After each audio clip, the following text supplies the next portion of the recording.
Hola, mi nombre es Isauro Castellanos Gordillo del quinto semestre de Teología de la Universidad Cristiana de Chiapas, en la materia Introducción a la Filosofía y su relación con la educación cristiana, que nos imparte la profesora Ingrid Ortega. Hoy me toca compartir con ustedes sobre 5 autores muy destacados dentro de la filosofía. El primero es Tomás de Aquino. Tomás de Aquino había tratado de combinar la fe cristiana con la filosofía aristotélica, buscando un equilibrio entre la razón y la revelación divina. Según él, no hay conflictos entre la fe y la razón, porque ambas buscan la verdad, aunque de formas diferentes. La fe se basa con la revelación divina, mientras que la razón se ocupa del mundo natural. Dos ideas principales que tenía Tomás Aquino. La primera, la fe y la razón no se oponen. La fe cristiana y la razón humana no están en conflicto, sino que ambas buscan la verdad, pero de formas diferentes. La segunda, la creación es una verdad de fe, pero compatible con la razón. No podemos demostrar filosóficamente cómo o cuándo ocurrió la creación, pero podemos aceptar que fue obra de Dios sin que eso entre en contradicción con la razón. El segundo autor es Raimundo Lulio, un filósofo místico de Mallorca que creía que la fe y la razón no solo se oponen, sino que deben trabajar juntas para llegar a la verdad. Lulio pensaba que la fe cristiana podía ser demostrada racionalmente y desarrolló un método lógico matemático llamado Ars Magna para combinar conceptos y hallar soluciones científicas y racionales. Su intención era usar este gran método para convencer a los musulmanes de la verdad cristiana mediante razones necesarias, es decir, argumentos lógicos que llevaran a la conversión. Lulio creía que hay misterios de la fe que no pueden ser completamente entendidos por la razón, pero que la fe es fundamental para acercarse a Dios y entender la verdad. Dos ideas principales que él tenía. La primera es la fe y la razón pueden trabajar juntas. No había contradicción entre fe cristiana y razón. Para él la fe podía ser demostrada de manera lógica. La teología y la segunda, la teología es la ciencia más importante. Consideraba que la teología o el conocimiento de Dios era la ciencia más noble, ya que nos enseña a conocer y amar a Dios. Tercer escritor es Roger Bacon, un franciscano inglés. Compartió con Raimundo Lulio la idea de que la ciencia y la filosofía deben de estar al servicio de la fe. Para Bacon, su pensamiento era que todo conocimiento debe tener como fin explicar la verdad revelada en las Escrituras. Consideraba que Dios enseñó a los humanos a filosofar, pero debido a la maldad humana, las verdades se mezclaron con errores. Por ello, Bacon defendió el estudio de las obras de los filósofos antiguos y la importancia de las ciencias, las lenguas y las matemáticas para interpretar correctamente la naturaleza de la Biblia. Él tenía dos ideas principales también. La primera, la ciencia al servicio de la fe. Creía que todo conocimiento, incluidas las ciencias y la filosofía, debía estar al servicio de la fe cristiana. Para él, la verdadera sabiduría solo se encuentra en las Sagradas Escrituras. El conocimiento, esta es la segunda, el conocimiento debe basarse en la experiencia. Reconocía la importancia de la autoridad y la razón. Pensaba que el conocimiento más fiable venía de la experiencia directa. El cuarto escritor, Juan Duns Scoto, un filósofo y teólogo medieval, se centró en la idea de la fe y razón no se pueden mezclar de manera total, como había propuesto Tomás de Aquino. Para Scoto, la razón y la fe son dos caminos separados. La razón se ocupa de lo que podemos experimentar y comprender en el mundo natural, mientras que la fe trata de lo sobrenatural, algo que solo se puede conocer a través de la revelación divina.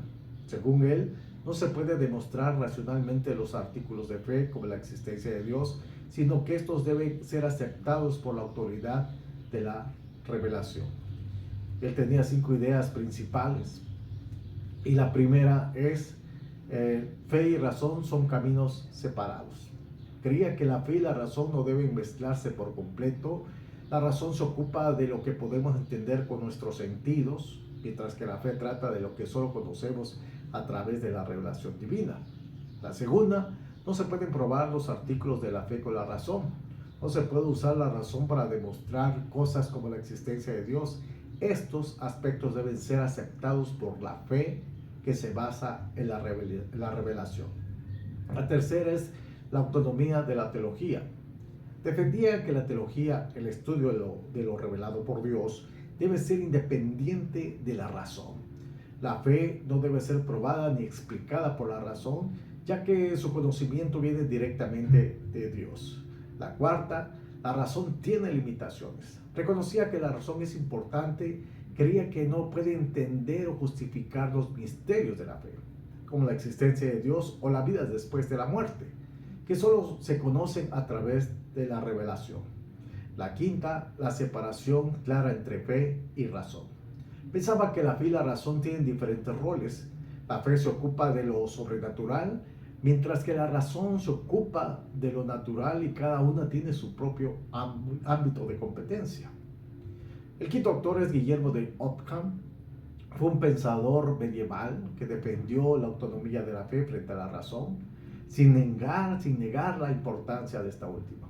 Aunque algunos lo consideran un defensor del irracionalismo, él enfatizó que la fe y la razón pertenecen a campos distintos. Para él, la teología no es ciencia porque no puede probar sus afirmaciones de manera demostrativa, sino que enseña lo que la revelación divina declara. Además, Ockham criticó al papado y defendió la libertad de la conciencia religiosa. Sostenía que el poder del papa no era absoluto y que la iglesia debía ser una comunidad libre de influencias políticas. Ockham defendió que la iglesia debía enfocarse en la salvación espiritual y no estar metida en política, ¿verdad? Su pensamiento tuvo una gran influencia en la Reforma, especialmente en Martín Lutero. Y vemos unas 6 ideas principales que él tenía. La primera, fe y razón son independientes.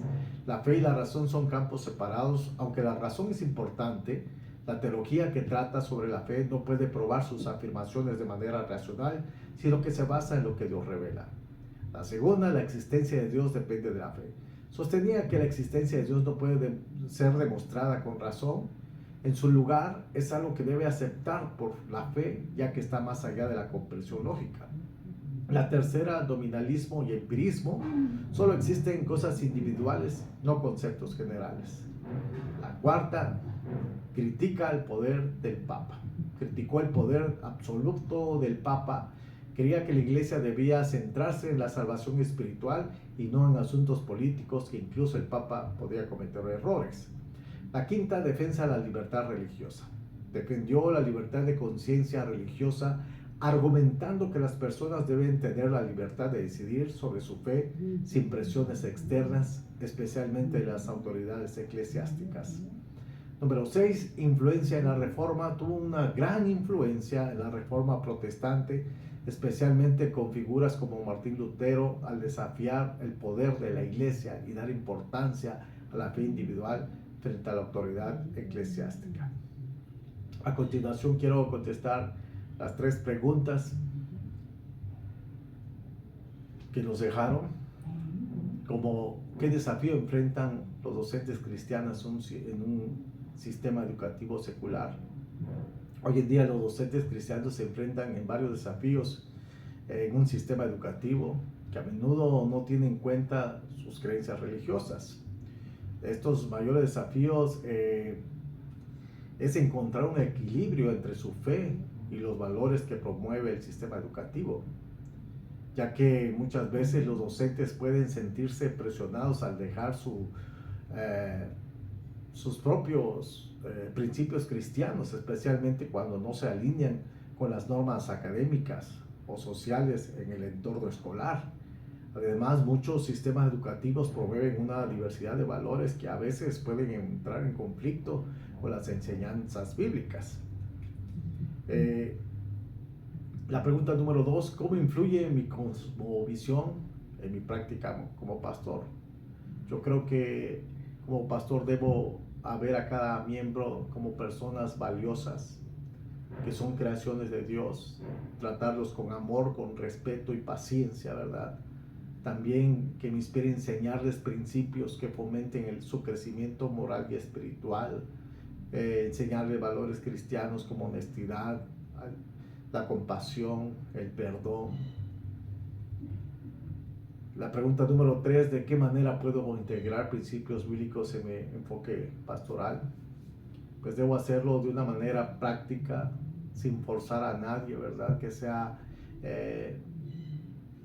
algo que les ayude a su vida personal, como por ejemplo ser un buen testimonio hacia ellos, tener una buena actitud con ellos, mi comportamiento, en que cómo puedo yo enfrentar los desafíos, mostrar mi fe a través de mis acciones diarias, sin necesidad de estar hablando constantemente, ¿verdad?, de pasajes bíblicos. Como en testimonio puedo darles a ellos también un gran ejemplo de una vida personal cristiana. También atención integral, ver a las familias de manera integral, cuidando su formación, su bienestar social y emocional, ofrecerles apoyos en momentos difíciles y orar por ellos en todo momento. También enseñarles los valores, incorporar principios bíblicos como el amor al prójimo, el respeto, la justicia, la paz, la generosidad, el respeto a las autoridades, ¿verdad? Y también podemos crear un ambiente también de inclusión y cuidado, mostrar una actitud de aceptación y aprecio por la diversidad de los congregantes, ¿verdad? Siendo el ejemplo Cristo Jesús, que pongamos nuestra mira en Él. Él se acercaba a todos con amor, con compasión. Y eso es todo. Gracias, bendiciones, un abrazo.